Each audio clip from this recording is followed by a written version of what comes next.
1977. The guard found a yellow slip, stuck it in my window. Not the king, that other guy, with the glasses. Elvis Costello. No, I'm not him either. The guard shook his head sadly. Oh, Christ. I remember a time you said Elvis, there was only one. Donnie Brewster was in a 2-story earth-colored adobe building with a red tile roof and bird of paradise plants the size of dinosaurs.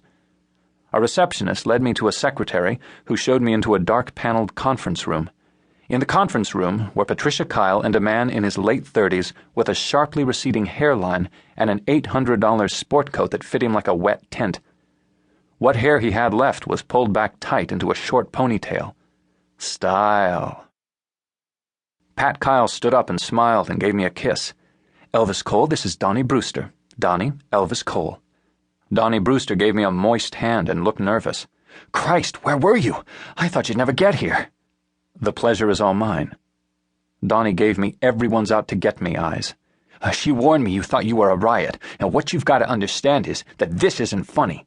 He held up 3 fingers. There's Spielberg, then Lucas, then Peter Alan Nelsen. Peter's grosses total $1.2 billion worldwide over 6 pictures. He's the 3rd most successful director in the history of film, and he knows it. Hard to keep it a secret from him. Donnie rubbed his hand over his scalp and tugged at his ponytail. He said, Peter's gifted and brilliant. Gifted and brilliant people are sometimes difficult and have to be handled carefully. We need someone who can find the X in the kid and not waste a lot of time doing it. Okay. He sat in one of the swivel chairs, leaned back, and gave me the appraisal look, getting down to the business of hiring a private eye. You charge by the hour or the day? I get a flat fee in advance. How much? $4,000 plus expenses, the expenses I bill later. Oh, that's absurd. We couldn't pay $4,000 in advance. How about $6,000? He tapped on the table and gave me his best business affairs frown. You give it back if you don't find what you're looking for? Nope. More tapping, convincing himself. I had our lawyers call around. They said you're pretty good at this sort of thing. How many cases like this have you handled? Maybe 300. Uh-huh. And how many times out of that 300 did you find the person you were looking for? Maybe 298. Donnie looked impressed. Okay, we get you going on this. How long is it going to take to find him? I spread my hands. Well, if she's living in Encino and telling her friends that she used to be married to Peter Alan Nelsen, maybe I find her tomorrow. If she's changed her name 5 times and working as a missionary in the Amazon, it takes longer. Oh, Jesus Christ. I made a little shrug and smiled. That's rarely that bad. He didn't seem bolstered by my assuredness. He rubbed at his hair again and got up and paced. Peter is 3 weeks away from making a film, and he has to start this crap about finding his family. Oh, Christ. He hasn't seen the woman in over 10 years. You'd think he could wait until the picture was finished. Insensitive of him. Donnie kept pacing. Hey, I know what it sounds like, but you've got to understand. We've got $40 million committed to Peter's film. I've got stars with play-or-pay deals and a crew I have to carry. If Peter is distracted, we could run over budget into the tens of millions. I could lose my ass. Maybe I'd be nervous too.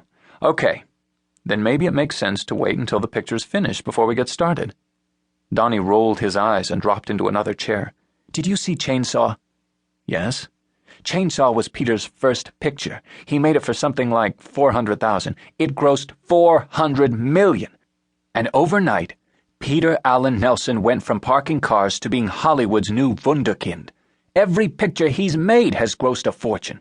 Every studio in town wants Peter Alan Nelsen's next picture. The biggest actors in the business suck around him for a role, and Oscar-winning screenwriters pimp their mothers for a shot at a development deal. You hear what I'm saying? You're saying that Peter gets what Peter wants. Abso-fucking-lutely. Peter wants to find these people, and we want Peter happy, so we're going to hire somebody. I said, make Peter happy. Abso-fucking-lutely. Donnie slapped his palms down on the table and stood. I like you fine. Now, Peter wants to meet you, so all we have to do now is go over and see him. If Peter's happy, you're hired. Whatever he wants, say no problem. He asks how long, say a couple of weeks max. I looked at Pat Kyle, and then I looked back at Donnie Brewster and shook my head. You're asking me to lie to a client. I won't do that. Donnie looked horrified. Hey, I'm not asking you to do that. I love Peter Alan Nelsen like a brother. He made a nervous glance out the door. I'm just saying agree with the guy, that's all.